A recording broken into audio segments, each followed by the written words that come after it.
The next duelist that we need to talk about is not Phoenix, because Phoenix was added fairly recently, so we're going to give that a little bit more time to breathe.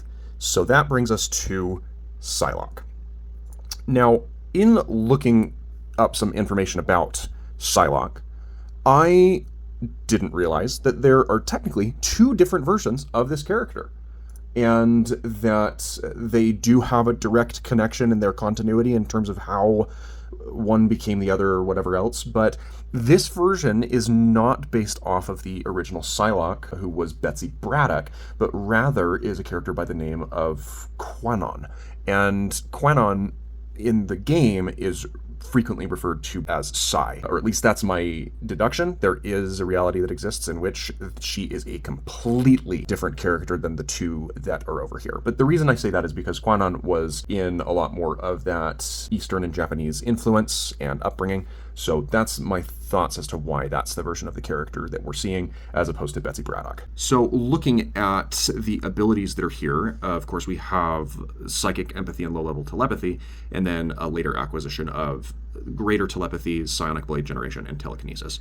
And there's, I think, a lot of creative liberty that's given with her current skill set that mostly leans into telekinesis and psionic blade generation. But the psionic blade generation is manifested mostly in two different ways, and if I were to give Psylocke another ability, I would give an additional application of that. And with that, I mean that she has her Psyblade Dash, which allows her to kind of cut in and influence someone, but it's hardly noticeable that that's something she does, and even when she does so, it's a very short duration.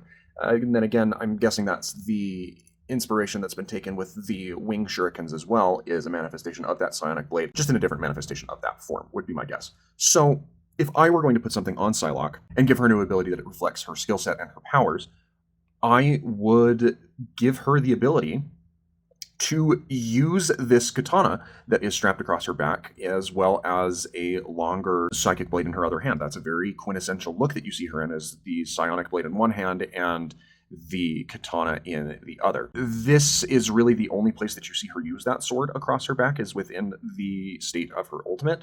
So what I would do is add to her F keybind a state where she goes into a little bit more of a melee duelist stance for a short period of time, where she can kind of slash around and use that ability and that sword that she's not only got on her person, but also well known for conjuring and manifesting with her psychic abilities. But what do you think? Is there a different change that you would like to see made to Psylocke, or a new ability added to her kit beyond what she already has? I'm interested to hear what you might have to say, and we'll be back to talk about another duelist tomorrow.